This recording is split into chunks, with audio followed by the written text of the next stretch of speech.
Today we're exploring a reversible rib stitch using just knits and purls with a subtle organic look that I've called the twin rib stitch. First, we'll go over the stitch pattern, and then we'll look at options for the edges of the fabric to make the stitch pattern easier to knit. At the end, I'll show you the details of this twin scarf that I've knit. If you're new to knitting, check out my Learn to Knit, the ABCs in Cotton series for the basics. They're linked in the description below. So let's knit. The twin rib stitch is a 4-stitch, 6-row repeat that's easy to work, especially when you read your knitting, as we'll see. I've cast on 12 stitches, plus 2 balancing stitches that we'll explore when we get to row 6, plus 2 for the self edge, so it's 16 in total. I'm using a ribbed long tail method to match the first row. Knit, purl, knit, purl, and a knit one for the ending stitch. Any cast on is fine, as long as it's not too heavy and has a bit of stretch. I'm using a slip one purlwise with yarn in front for the beginning self edge and a knit one for the ending self edge for each row. Again, I'd avoid a heavy self edge. I've marked the odd row side.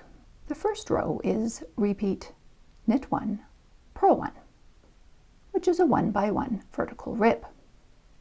The 1x1 rib will also help prevent flaring of the cast on edge. The second row is the same. Repeat knit 1, purl 1. Because it's an even row, the stitches worked the reverse of the chart symbol. Knit 1, purl 1. The third row is repeat knit 2, purl 2, which is a 2x2 vertical rib. This is what causes the twinning to happen, as we'll see by the end. The last 2 stitches are knit 2, which are the 2 balancing stitches. We'll get back to them in row 6. Row 4 is a 1x1 vertical rib again, this time starting with the purl 1, then knit 1. Since it's an even row, the stitches worked the reverse of the chart symbol. Row 5 is a second 1x1 rib starting with purl 1, then knit 1. You can read your knitting by purling the purl-looking stitches and knitting the knit-looking stitches. After row 5, you can see the tiny ribs before and after turning your work. Row 6 is repeat knit 2, purl 2, worked with the reverse stitch to the chart. This is the same as row 3. Why is this? It's due to the 2 balancing stitches. Looking at the stitch pattern as a whole, you can see a basic 3-row pattern. 2 rows of 1x1 rib and 1 row of 2x2 rib. The 1x1 rib sections alternate starting on a knit or a purl, but the 2 balancing stitches cause all 2x2 rib rows to start with knit 2. I constantly read my knitting to prevent errors, and I find this technique of adjusting the edges to start similar rows with the same pattern makes reading knitting easier.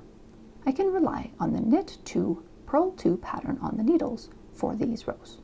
For the beginning of the 1x1 rib rows, and in general for all stitches, I make sure there are never more than 3 knit or 3 purl stitches in any column.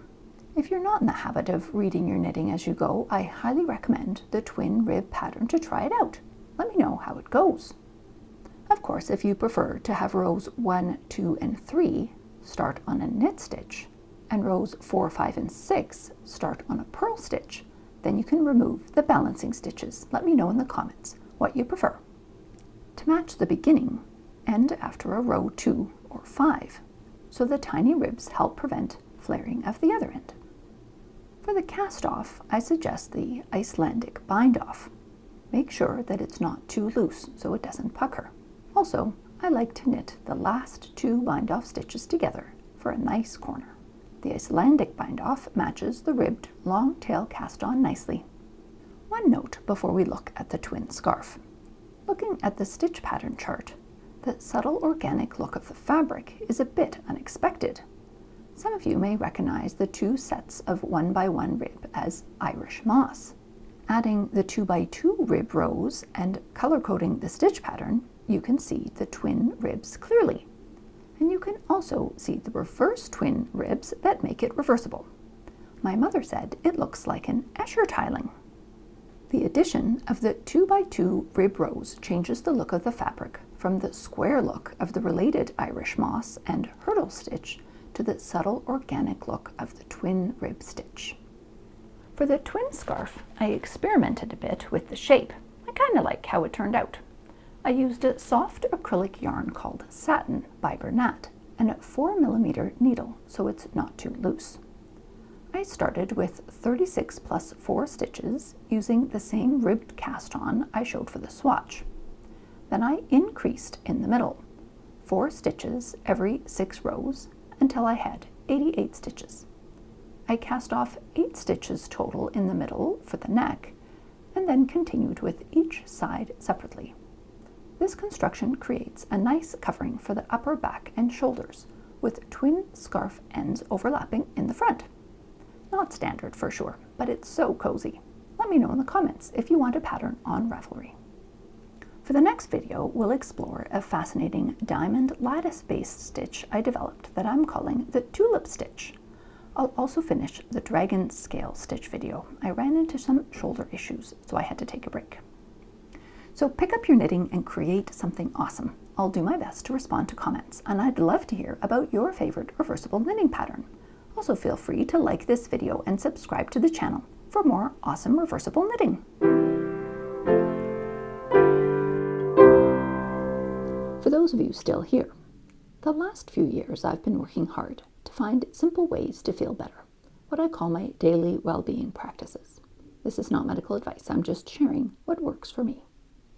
Today's well-being practice is about twins, or rather duality. In mathematical optimization, the dual process to minimizing is maximizing. For example, you can optimize to minimize waste or maximize usage. The idea is that there's often a twin or dual or reverse way of looking at things. Don't like cleaning? Just imagine how great a clean floor or counter looks. Don't like to exercise? Look forward to how great it will be when you stop. Don't like cooking? Think about how good the food will be for you. Looking at things from a different perspective can be very helpful. If you're sad, you can turn your knitting over and be happy. Have an awesome day.